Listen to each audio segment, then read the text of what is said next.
Hello, everyone.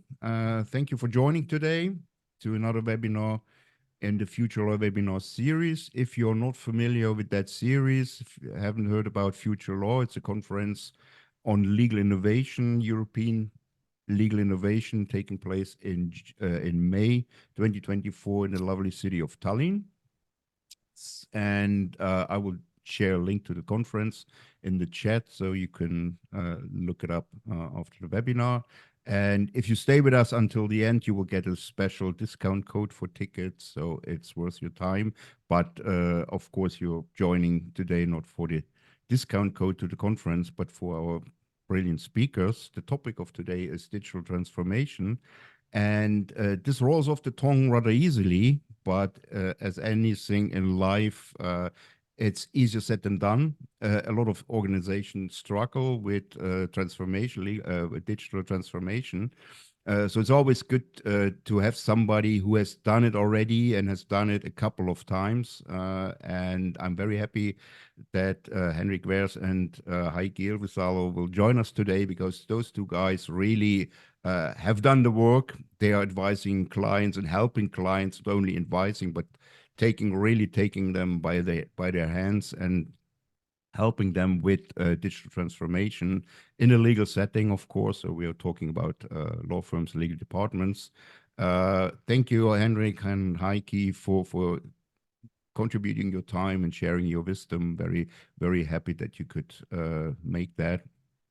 And without further ado, I will give it to Heikki and Henrik, and thanks again for joining us today. So I will switch off my video. Please, Heikki and Henrik, go ahead. Thank you. Hello. Yes, perhaps. Hello, everybody. My name is Heikki, and I'm from Ilves. And I think that this is a great opportunity to prepare for the great event in May. We will be in panel, both Henrik and I, talking about AI and what's happening in that sector. But today we talk about digital transformation. I'm really happy to share my insights on this topic today. Hopefully it will be really valuable for everyone. Thank you, Heikki. Also looking forward to the conference, and I think one topic we'll talk about later is that one of these essential steps is a network around yourself. And certainly Heikki has been part of my network for quite a while now, and certainly Holger and the organizers from Future Law, and therefore it's much easier. Looking at the audience, it's certain that we are not the only experts in this round here today, so we'll certainly open up not only for questions but for hopefully fruitful discussion. The only thing I want to add to what Holger said in the beginning is that even if we both, Heikki, we help our clients, if it's a law firm or if it's legal departments, we also still need to help ourselves quite often. And I think some of these stories or maybe steps we discussed today could also be our internal experience and maybe even sometimes results of internal challenges. So it's not always that we'd only necessarily talk about our clients, neither the Ilves nor the Overy clients, but also ourselves. Yeah. As you can see, we have some slides prepared, and we might not touch them all because I already see some familiar faces. And Heikki, I think it could be much more interesting to pull these people on stage at a certain point, because they might have also essential know-how of the steps they have taken or are currently taking. Therefore, that might be interesting to open up the microphone for them and encourage them. That's what I do now, to ask already or put something into the chat if you feel like it. Totally agree. Please ask questions, and let's make this session as interactive as possible. Shall we start? I'm not familiar with Zoom, but yeah, this goes forward. We prepared with Henrik 3 topics, 3 main themes for this chat and presentation.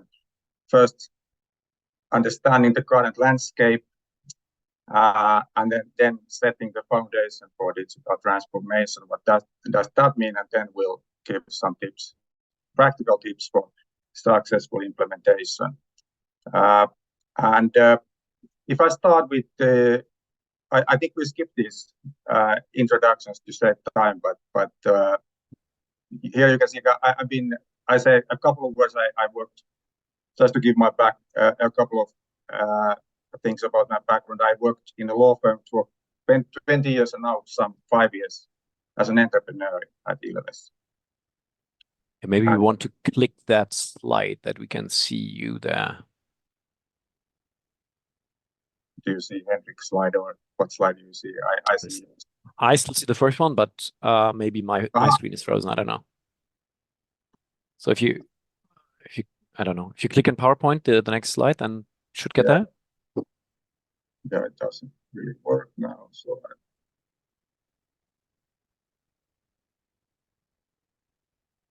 what about now? Yeah,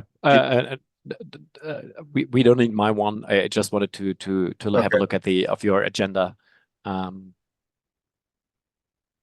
So perhaps you should share this then, because this doesn't work now. It seems to freeze. Doesn't? All right. All right. I actually wanted to start with slide 5. So let me check whether I can share quickly. Sorry for that. I wanted to quickly discuss the network I mentioned earlier. The network, and we'll with the Future Law Conference and Holger attending, we'll certainly need to cover ELTA for a second, and I don't know whether that works now. Well, it's certainly the screen I should not share. All right, that's good. Good that is recorded what we are trying here. So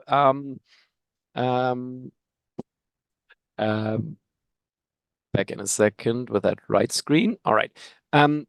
So you might be keen in these actual 10 steps for digital transformation. And what we realize, and that's what I said at the intro, Heikki, that it's sometimes very helpful, or often nearly always helpful, to discuss these topics not only with your peers internally, but also with people who are like-minded, who share simple challenges, who have seen it from the other side, and therefore, without pointing to legal hackers or ELTA especially, you might want to look at peers in your region and maybe even outside your region to discuss these topics and see whether it's a regional or jurisdictional topic, or if it's a topic that could be everywhere.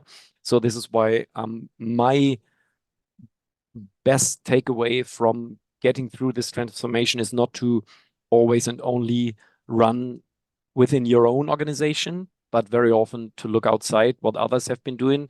Even what direct competitors are doing is quite helpful. And then realizing that we are all not at full speed of doing it. And obviously, and this is what Heikki's slides will show later, that it's much more a people's business and topic than an actual get as many tools onboarded as possible exercise and connect them somehow. But it's much more to have all these people and stakeholders with you and make them run through. Anyway, Heikki, do you want to continue with the? I mean, I think we skipped our agenda here, but it's pretty much in the title we showed before. Yeah, we can move on to the slide 6, and if you can, or we can go to the slide 7 directly. I totally agree with the power of ecosystem and network, and I wanted to start with a short introduction of and story of how we've collaborated in Finland together and been able to hopefully accelerate the digital transformation a bit. If you go to the slide 7, we 5 years ago in 2019, we had an idea with a couple of friends, mostly working at law firms, that should we talk and share some insights to kind of to accelerate this change and we gathered to restaurant Teatteri for a glögg, and we were like 10 people, and now we have 250 people. We have had 25 sessions on these topics listed here, and I think that we have at least accomplished that fact that we have become friends. We know each other well. At the moment, the network is growing really rapidly. We get like 10 to 20 people join every month. Last event when we organized, that was organized at Fondia, with great success. There were like 70 people and registered, and 50 attended, and 30 new people. So and another thing is that this has been a self-steering process where together with the hosts, I propose some topics, but the hosts actually then choose the topic, and afterwards I noticed that this actually represents the what legal tech means and what digital transformation means. And inspired with this fact, I started drafting a framework for all these legal transformers or legal techies in Finland, because I knew that it's a big problem if you don't have a common language for this transformation of initiatives. And if you go to page 8, I drafted a one-pager. Sorry, Heikki.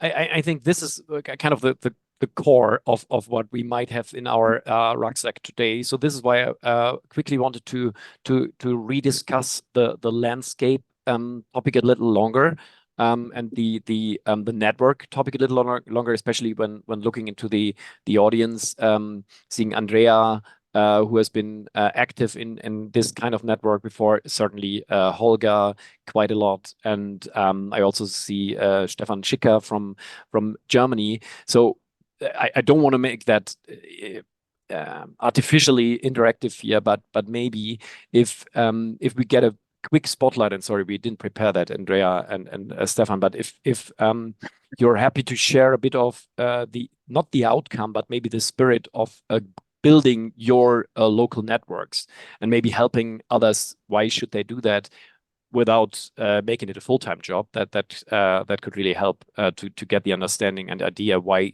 it could be essential for looking at the network or building it. Hi guys, it's really nice to be suddenly on stage with you. If I may just comment very quickly, two points. One is experience with an Austrian network which was created around 2018, officially the Legal Tech Hub Vienna. And the firm where I was at that time, Wehrs, was also one of the founding members. It was a very, very useful network and it still exists today. So probably it's still very useful for the members. We looked at startups, did pitch shows, kind of tested tools. One challenge was, however, is that the basic development or the stage where the member firms were in this small network was very different. So some firms were looking into, I need a document management system. Other firms were looking into, already in 2018-19, how can I use AI? But if you don't focus on this and join forces, to the extent that a competitive environment, especially in a small market competition, it can be even more emotional. Then I'm always amazed how in London everything is so friendly and smooth. So in a small market it can be a bit more difficult, but still it makes sense to join forces. So that's one kind of the local aspect I wanted I thought to comment on. Generally international cooperation. I have to be honest with you that it's fantastic how the international collaboration happens, and I've learned everything from those meetings and conferences and chats and cafes and presentations like this. So that's my 2 cents. Thanks. Thank you, Andrea. I think very importantly, you mentioned a bit of like, you may be same but different, that even if you have different requirements in these group, it can still be helpful and fruitful. And I think this is what we all encourage, that you maybe have in mind what the other person is looking for, and maybe only two months later you might circle back to these. But I think what we should encourage an audience or people who struggle to join or build these networks is that even if you are different, and even if you are competitors, or if you're a provider or a law firm, it can work besides each other, and it can be, and especially that can be more than fruitful to actually give you a quick answer, or a quick answer to your questions.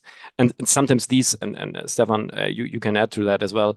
Sometimes it's even possible to build these little WhatsApp chats or little LinkedIn groups or little live exchange in the morning or in the afternoon, where you can throw these questions and we'll directly get that reply and say, did you hear about these? Are they any good? Should we consider them? Is there a demo available? Whom should I contact? What's the best salesperson of that topic? Have you had that as well? So that's very, very helpful to work together, even if you are from different originations or different backgrounds. Yeah. Stefan. I very much like the competition idea and the non-obligation on it, because when I basically started legal tech, it didn't exist. I programmed the first legal tech platforms 94 and then in 99. And then basically became lawyer and started again legal tech activities probably in 2016 with what I call the legal tech hands-on exchange. And the question that we always asked was, hey, are you using legal tech? And at that time it was Word and Excel and Windows as an answer, which seems ridiculous from a point of view now. But I think what has been remained the same is that I've completely lost the fear of any competitors. Because it's a really good exchange that you can have. And I've been often asked, because we invited people, we organized speeches, we had great people giving us insights into their ideas. And basically, I've been asked by a lot of the older colleagues saying, hey, what do you do here? Do you invite your competitors, you give them something to eat, and then you give them even good information? And I said, yes, that's what the community is about. And the Legal Hackers community in Munich that I'm organizing has more than 800 participants at the moment. So it's quite a respectable group. And I think that is one thing that if you go to Legal Geek conferences, if you go to the other conferences, international, if you go to the German events, I think we all are working on a spear front of the technology that we are in. And there's a lot of things that can be written down and a lot of things that can become established after a couple of years. So if you really want to find out what's going on, it's the exchange with people. And I think if you're open and you share your information, people are open and return it. And that's what I love so much about the international legal tech community. Thank you. I mean, certainly you both are quite professional in making use of that network and stuff, but we also need to look at these people who might only do that as a part-time job, because they said we don't have time for anything. We need to focus on our core business. I cannot attend any of these conferences. They're a waste of time. I cannot join these networks. I'm not a hacker. How should I attend at Legal Hackers? I'm not that European. Why should I join ELTA? Is it worth traveling to Future Law? And maybe cycling back to that conference for a second, even if you only attend one of these conferences and you're not an annual attendee, it already broadens your view and network and helps you a lot. But I think what we now should do is, with the examples Heikki is about to give a bit of more hands-on experience, how you could directly start without waiting for the next conference or waiting until you may travel to Tallinn. So this is what we should look at now, and especially that legal tech house Heikki is building here is something I'd really like to discuss with you, because I think it's amazing what they built, or what Heikki set up there, and certainly it's possible to move some of these rooms, but let's have a look at that. Thank you, Andre and Stefan, and great to see you, Andre. We just met and had a great breakfast. So fantastic. I must say also that there hasn't been any problem with competitors to participate in these events. No worries about that. Of course, people don't speak about things that are secret. So it's everyone wins in these networks. So on the basis of these discussions we had, I started drafting this summary of summary of our discussions as well, and try to keep it as simple as possible, structured, easy to remember, and a framework that could be used for other purposes as well, like for planning organizational design or trying to figure out what the future lawyer skills would be, or whatever the purpose would be. But this is the basic structure, that we have a house with 3 floors and a terrace, and the foundation for this house is tech-friendly culture. And we had a session, or actually 2 sessions, about culture, and we came into this conclusion. This is the starting point. And in my opinion, also, of course, the direction in terms of strategy and shared values and so on. But let's simplify this. And we came into the conclusion that it's possible to lead the culture and change it. If it's not there, you can change it in order to succeed with these other challenges. Then we have the first of all managing data, which is the main topic today. I mean, this year in Finland, because this is the topic we haven't discussed so much yet, but we noticed that this is the time to start to discuss about. We have talked about security. Of course, this is the cornerstone of all legal teams to ensure that the confidence and the continuity of the business are there, and data centricity and transparency are things that are of course important now. And we had a session about knowledge management also, where we summarize it so that it's about building long-term competitive edge. And super topic now due to generative AI. And this floor makes data valuable, and if you can run these, build these capabilities, you have a solid background for developing work. And the key things we've discussed so far in Finland is that it's crucial to engage everyone in the process. The process can be a strategy process, innovation process, or separate like development project or implementation of generative AI. But the key is to engage people. And in a rapidly changing world, accelerate learning, because otherwise you will not be competitive in the future. And that's of course a lot about finding your areas of inspiration, because it's difficult to be good on areas that you are not inspired on in doing. Then of course processes, the processing, reimagining how we could operate and using these legal tech or tech tools to create extraordinary value. Interestingly, we haven't talked that so much about technologies.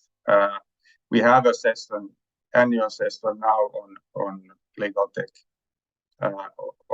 map in Finland, and that's basically the only session where we focus on technologies. It's mostly about other topics we talk about. Good or well-being. We had a session about well-being, and we came to the conclusion that's really a crucial element of this floor, aiming to enhance efficiency. And then the third floor is design services, service design floor, where we really have to take the time to understand the pain points we are kind of trying to improve. It might be the entire client experience or employee experience we are trying to improve, or a certain point that is strategically important for us. If we have time, I can share an example on that. And then it's of course super important to map value and to understand what kind of improvements we can create with this initiative we are planning. And then we build digital services or products that hopefully then preserve confidence. And it's quite demanding actually because there are so many things to cover to build these capabilities that are needed to offer then these green lines on terrace are these kind of representing value for clients or employees, and in order to be able to publish digital services for your clients, there are so many things that have to be in place. Yeah, Heikki, quick question on that. I mean, we are kind of deep in the how of the process, and that little terrace might show a little bit of the why we are doing it, and that could be a very small balcony over there, and people might still say, "Oh, we don't need it. It's winter time. Nobody visits that balcony anyway." So I think what we should discuss, and I know that you have it somewhere in your slides. You might want to point me to the right slide. We certainly need to discuss that why a little bit. I tend to simply say because everybody is doing it, and that whole AI bandwagon is something everybody jumps onto. People tend to compare it to the introduction of email 30 years ago, where we say, why? It's simply there. We can't negotiate it. We have to jump on it. But I think with all these topics, whether it's know-how, whether it's use of AI, whether it's use of simple automation, even if it's about data extraction, we still, or I still feel that I need to convince my clients still. And I mean, we're 20 years down the road of digital transformation, we still need to explain that why. And unfortunately, that balcony is sometimes not built in the first matter on the first round, but maybe only at the second round, because the first one could cost quite a bit before you actually harness or are able to harvest that balcony. So do you think, with looking at your house here, is the terrace big enough? Are we good enough in explaining or providing the actual value, and how are we able to count it? Because, and answer it myself for a second, very often we are not able to put down in numbers how much quicker, better, cheaper we were in the end. It's a good question, a difficult question. It could be bigger. I certainly think that we should start from the terrace actually, and then start building those capabilities. I always struggle. Shall I start from the terrace or from the foundation? But now I start from the foundation. And then I've been experimenting a couple of methods with clients, and I learned that the key was and is to understand kind of at what's the situation of the client, and what kind of methods work with the client to convince them that this is something that is valuable. Let me give an example. If I experimented various kinds of client dialogue methods, and with some clients, perhaps the best discussions with clients I had, we talked about megatrends, and it was part of the strategy process. We had prepared megatrends in-house, and I went with our megatrends one page to the clients to talk with the executives of clients, and I just listened. They told me how they kind of had figured out these trends and what will affect their businesses, their industries, and so on. On the other hand, sometimes that was too complex for clients to talk about topics like that. and you have to kind of choose the method to kind of convince them.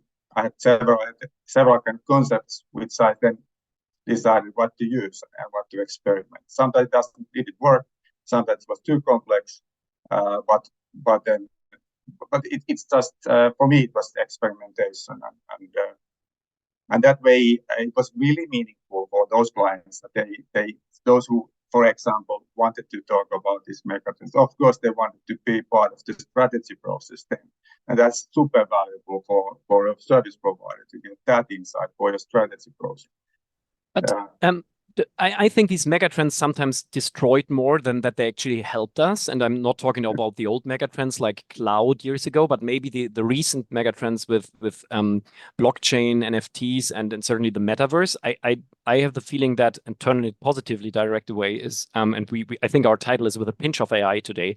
So my feeling is that this current, obviously, megatrend is the most helpful of all these trends in the past, because somehow everyone, and certainly that's a bubble thought again, somehow nearly everyone is about to experiment and play with anything ChatGPT or whatever we see. And therefore it feels different to the discussion with all the other megatrends in the past.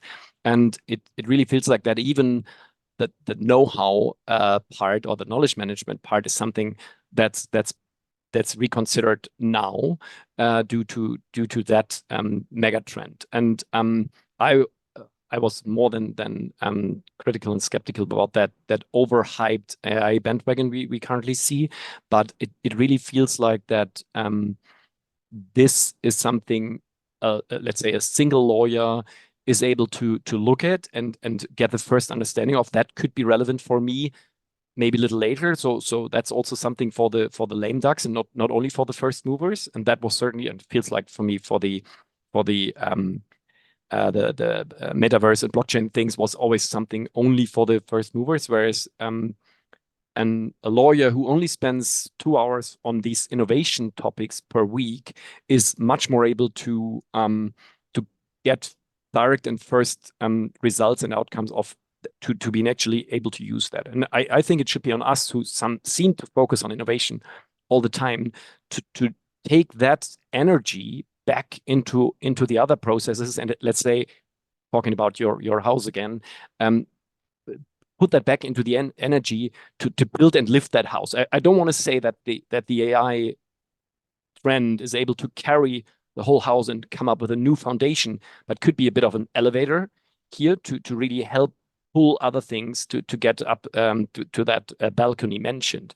And I think with all concerns on the current development, whether it's an AI Act or whether it's data privacy concerns, and whether it's maybe actually use it and should we use it and should we not wait until we all have Microsoft Copilot, we should make, and that means the experts in this group here today, we should make use of that and try not only to focus on the AI-centric topics, but also help our clients to take that energy and make use of all the other things, which could be simple, stupid, rule-based automations, which could be the know-how management, which could be looking at contact management levels, because there is an energy now that's quite different to the energy we saw before. That's my impression. And the only last example of that, I was talking to a large bank last week, and only half a year they built a tech group inside their legal department. It's only half a year ago, and they did that not due to the legal to the digital translation that's been happening for the last 20 years. They did that because of the rise of the large language models. So I think that's certainly the energy we should put into this when we discuss mega trends with our clients nowadays. Yes, I agree. I see the first change after COVID or due to COVID, and now it's really positive and a good opportunity for everyone to lift the house. That's a good metaphor, I think. Yeah. I perhaps I don't have to talk about that innovation flow more. We can make it bigger, and I constantly think how to make it more easy to remember this concept. And going to publish this, but I never had time to do it. But if someone is interested in this, I'm happy to share. I have a separate meeting on this. What we have created, what elements or products or tools I've developed on the basis of this already. So yeah. if we discuss the reduced amount of time a GC of a small legal department or a single lawyer or a group of lawyers in a small law firm have, they might directly say, thank you for that house. I won't be able to build that. I don't have the time. I don't see the balcony. And we need to do and need to follow what our clients want now and what they wanted yesterday. And I rather bill my hours, and I'll do that tomorrow. And I'm happy to be that lame duck and do that at any point in time. How can we help them to narrow down the house, to start with a tiny, maybe only whatever, I stop with metaphors here, but how can we compress this? I mean, because now we say attend all these meetings, travel to Future Law in Tallinn, and build a house. I mean, that might make people leave this webinar direct away, because that's not 10 simple takeaways. So how can we help them to get it to actually get started and get it going? I mean, I'm looking at your slides here. I know it's hidden somewhere, but maybe you can point me to one of the slides. I have an idea for this, because I noticed on the internet even more simple like framework for this, and it was called CEO, and it was C.E.O. and it was about clients, employees, and operations. I made me think that, okay, this model again suggests that put your clients at the heart of your strategy and start from the clients. So nothing new there. So the simplified version is about like start from the clients, put clients first. So, I mean, that's always a good topic to us, being all client driven. And I mean, some of our internal products or our products came from direct clients approach who wanted it and who paid for it. And obviously it makes sense to being able to reuse that at a point in time. And therefore that client perspective is certainly quite helpful. You might be lucky that clients only expect you to be innovative, and that, to be honest, that happened to A&O quite a while ago. And they say, oh, and could you, at the end of the pitch, could you also, or your slide deck, could you also add your legal tech capabilities? And oh yeah, they are innovative. Thank you. And that then they were done. That was luckily that time is over, and we need to deliver now. And therefore, this actually client-facing part, what's in for them? Why do we offer that? How does that make us better, cheaper, whatever, quicker? Is certainly something what a client wants to see, to see measures on it. I mean, measures is a difficult topic, and only to add that onto the AI story, what we currently realize quite a lot that clients say, okay, you're using Harvey now, or you're using AI, then this should get much cheaper now. And this is certainly an expectation we see with our clients, and currently we are still able to answer this with, okay, we need to own what these tools produce. We need to own and take ownership and responsibility for what we are actually getting out of these systems. And rarely, maybe only for data extraction or for white collar crime topics, it could be accepted to send a pile of results that are not human quality assured. But I think that client facing part is certainly a nice topic, but even again for the small lawyers could be difficult to get that first gains in the first matter. We're saying, by the way, client, now we are using this and that tool, and it should make things better, quicker, whatever. But they need to procure it first. They need to test it first. They might need to run the matter in the old-fashioned way and in the new way in parallel, which is impossible to do, because then you won't save anything and you even won't save the money on the second matter. And therefore, this is certainly something that we, and Heikki, this is something for both of us, that we really need to explain why and how that terrace and balcony could be even higher than we see here. But if we jump onto the topics that we need a bit of culture and foundation, then that could also be helpful. Also, one idea for this about that topic is that now that I work in a software company and I compare it to the old life in a law firm, and I've become familiar with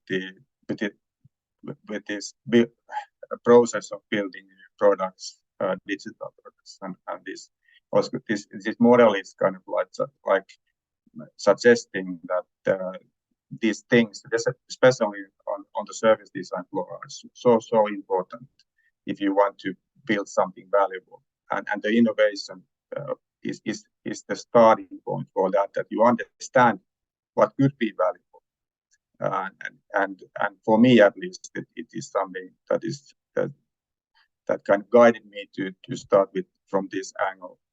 In a law firm, you can quite successfully develop things without having true accountability on the results. Then the nature of the services is different from these digital services, or has been. But those who want to invest in digital services, there are analogies with software companies' business models in terms of those new business models they are practicing, and that this kind of represents more about perhaps a bit biased towards the software company world, if you understand what I mean. Yeah. Should we highlight 2-3 of your slides before we open up for further discussion? What would you like? Is it still the wave? I mean, we touched that already, kind of, but where would you want to put another spotlight on? No, perhaps let's make it more concrete. The model I have a simplified self-assessment tool for those who would like to kind of use this. It's there, I think, the slide 7 or something, or sorry, which one? 8, 9 is there. So I put some time on simplifying the model and like kind of thinking that what would be the right questions to ask if you want to kind of analyze the digital readiness of your organization, of your team, and came up with these questions. And of course, we cannot compare our results, but if you do it with your own team, I think that could be valuable. Take the house and start the discussions. Where are we now, and where are the areas of improvement? It might be the culture, it might be something else, but that's one easy way to find the focus area of development. And if we walk through these for a second, Heikki, I think that could be really interesting, because you could quickly, if we start at the bottom, say, yeah, we are tech friendly, and then we only realize that people are able to book their flights, or that they're able to order a pizza, but that they're not actually tech friendly. And I think if we wanted to explain this a little more, how and what tech friendly could be like, is that and I think Stefan mentioned that at the beginning quite well, that certainly includes a bit of experiments and innovation processes, which might not come up with a direct turnover or direct result. I mean, Stefan is one of the ones who's happy and lucky digging into these topics, and I think, Andrea, you have that same spirit that you dive into these topics and make and own them. But how can we start with becoming more tech friendly, which even means being more open-minded for it, not so I looked at ChatGPT once, I am tech friendly. That's not enough. So I think these questions should be answered carefully before you can tick these boxes. was it a question to me or some audience question? Maybe rhetorical, but if someone has, I would like to hear that. But in the that I would start from the terrace this time and really like understanding that what our goals are and is our strategy clear and energizing? It never is, namely, and they but does it state that okay we will introduce new digital services or something concrete like? And only on a detailed question for one who starts with, okay, I come up with a strategy now. Is it a 1 year, 2 year, 5 year strategy? What do we think? What's a good idea of a strategy or maybe that vision behind it? I'm a fan of 5 year visions, 5 year like visions or strategies, but I don't know what others think, but yeah, I'm down to 1 year now, to be honest, but happy to listen to others. Andrea, what do you think? Yeah, I used to think like 3 years, 5 years. I think 3-5 years is now visionary. Like you have to have a vision, and then or if you have the strategy, you have to be extremely agile. So it's no longer the set in stone. I don't know whether it was ever like that you can really have a strategy and execute on it in a 5 years time. So you always have to be open, but I think we have such a complex and volatile and uncertain and ambiguous time these years that if you have to have a vision, but you have to stay agile in terms of your strategy, I think. I mean, only one direct comment and outcome of that we in the European offices or in Germany reduced it to 1 year means that we would not procure a piece of software for 3 years anymore, but only yearly to really being able to rethink it. And certainly that might be more expensive, but that is much easier to burn down these risks on it. Stefan. Yeah, if I can add to this, I completely agree that building a strategy was easier before November 2022. So, and it was basically a long-term assessment, and now everything has been whirlwind in the last 1.5 years. And I think I've never seen the whole branch running without looking at anything into one direction blindly, saying AI.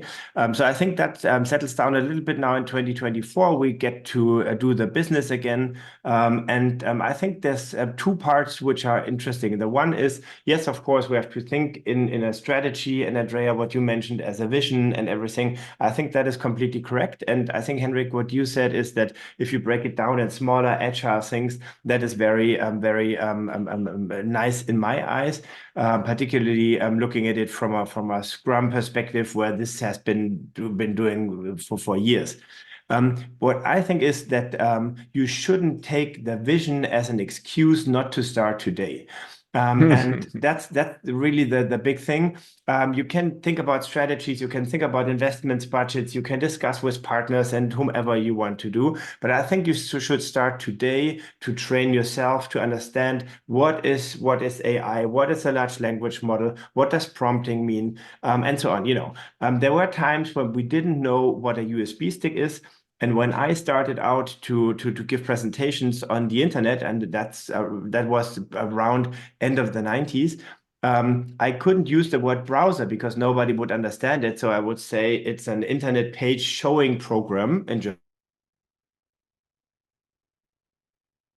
German, Internetseitenanzeige. That to get this digital literacy for us lawyers is the thing that we should do and that we should start today. And I think there's no excuse in looking into a vision saying we don't have a vision yet, so we couldn't start.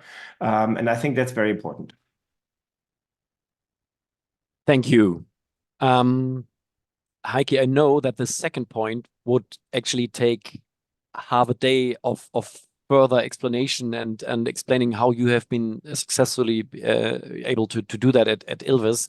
But maybe you want to put a little spotlight on that knowledge process that's very often the engine or the food for what we are currently discussing with this megatrend.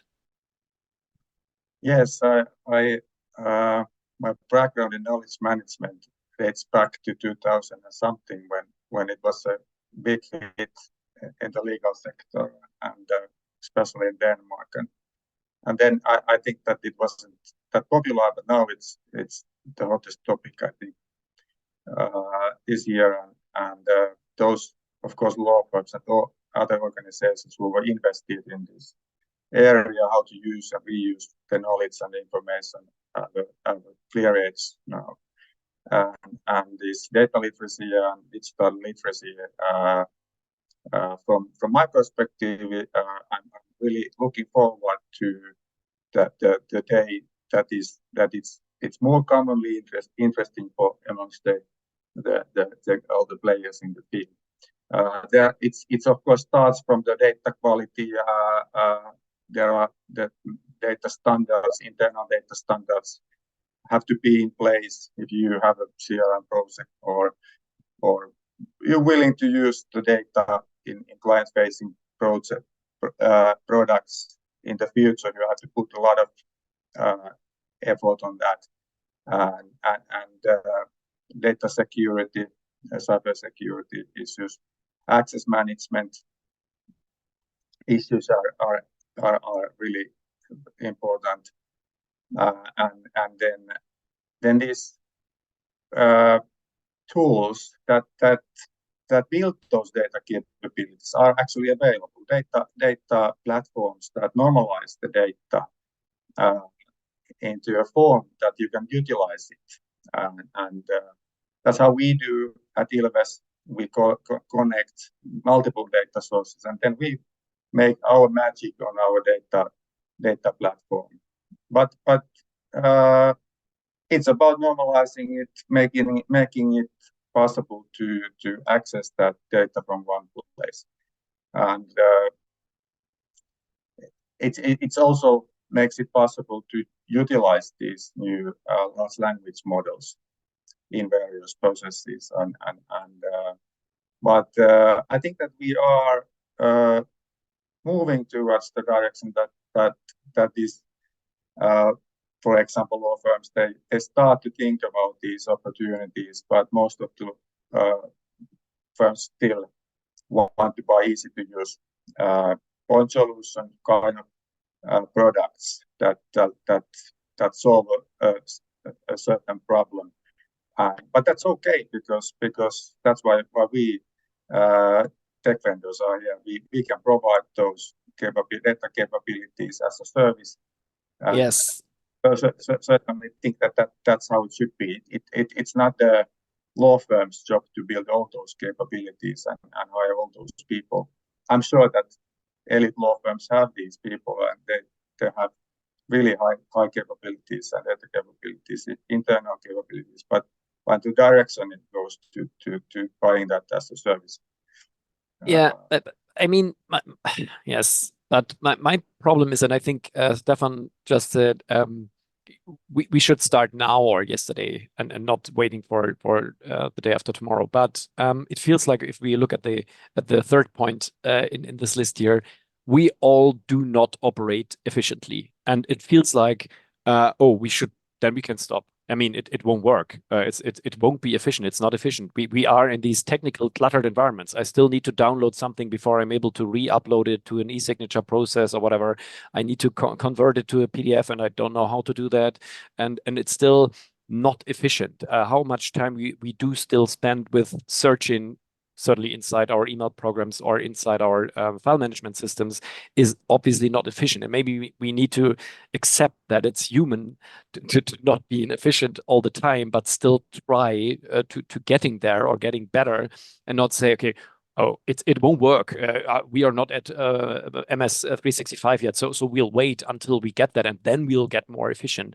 So I think it's really that we need to even if we cannot answer all these questions, which I really like with this readiness self-assessment here, that we are not there, that we want to get there at a point in time, and that we will never get to that perfect result, obviously. 5 minutes left, and it was not as interactive as planned, but at least thank you, Andrea and Stefan, for your spotlights into these topics.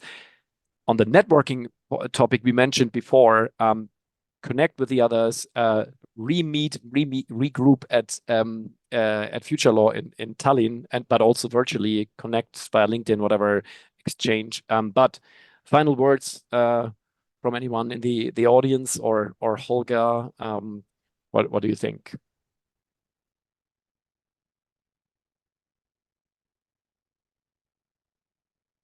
Well, if there are questions, please ask him now.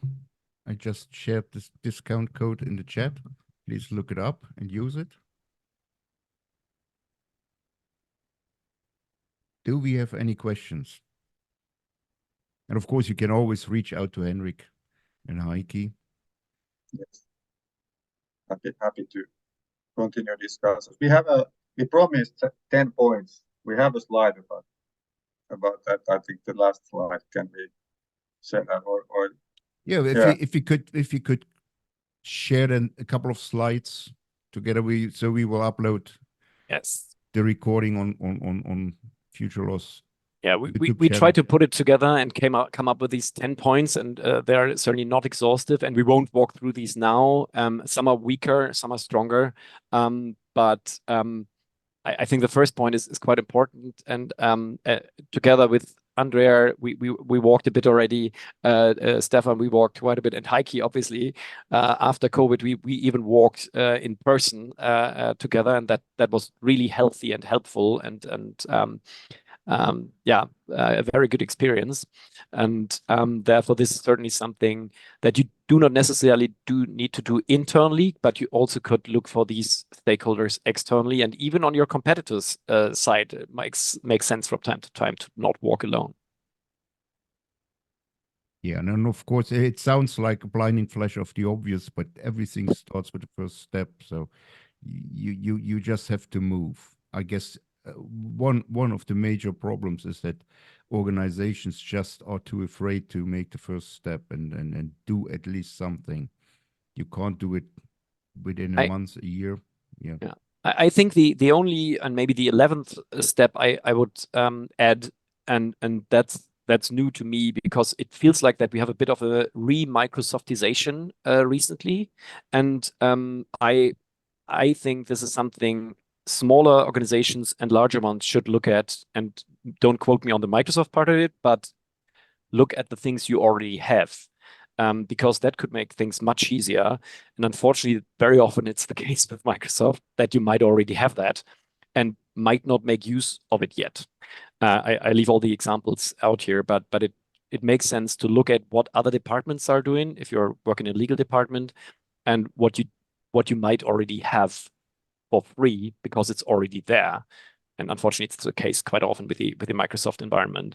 But that's an important 11th point, to simply look what you already have and make better use of it, and not wait for the next iteration or for the next perfect software that needs to be introduced. All right, then. Okay, sorry. I totally agree. I want to thank everyone for joining. It was super fun. Thanks, Henrik, and thanks, Holger. Yeah, guys, thank you very much, and keep in touch. Reach out to the speakers and join us in May 2024.